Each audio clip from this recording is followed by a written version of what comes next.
السلام عليكم، وياكم كادر مركز المهندس. اليوم عندنا هاي الجيب جراند شيروكي 2023 على 5 راكب. السيارة حادثة سرقة مثل ما موضح امامكم، كل قطعها مسروقة. المهم المشاكل حاليا اللي بيها الرادار متوقف عن العمل بسبب استبدال قطع مستعملة. اذا تلاحظون الكودات مؤشر عندي فرونت رادار موديل بي ورير رادار موديل اي وبي، كلهن يقرن incorrect component installed، بما انه قطع مبدلة مستعملة فما راح يتعرفون على السيارة اللي يتبرمجن. اذا تلاحظون نشغل الرادار الامامي يقول لي الاوتو اميرجنسي بريكنج اي سي سي unavailable سيرفيس ريكوايرد. كذلك البلايند سبوت المؤشر مالتها متوهج عندنا لما متوقف عن العمل. راح نبرمجه ان شاء الله ونعرب السيارة بالكامل. مثل ما تلاحظون السيارة وارد امريكي، كل الشاشات مالتها باللغة الانجليزية. راح نضيف لها ملف لغة عربية. تابعوا الفيديو للنهاية حتى نختصر لكم الشغل بفيديو واحد. ايضا عندنا هاي الليمتد 2022 ايضا حادث سرقة مثل هذيك.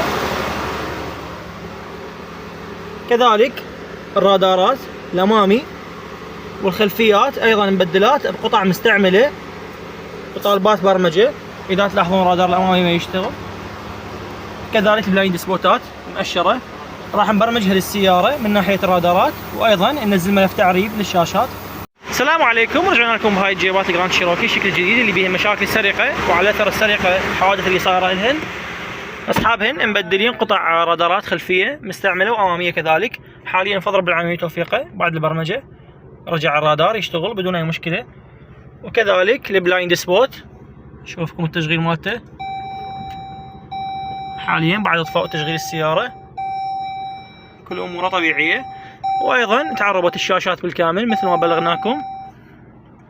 حاليا القوائم كلها باللغة العربية.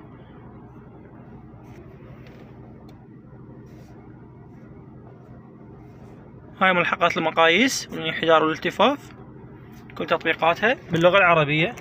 وايضا نجي على ذيك 2023 اللي ايضا مبدلين الدعامية الخلفية مالتها والامامية.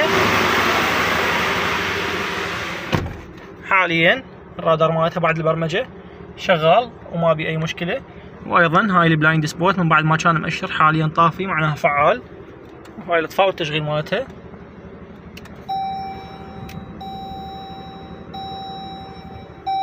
كذلك طبعا السيارة لاريدو شاشة صغيرة تجي، ايضا تعربت شاشتها بالكامل اذا تلاحظون تطبيقاتها.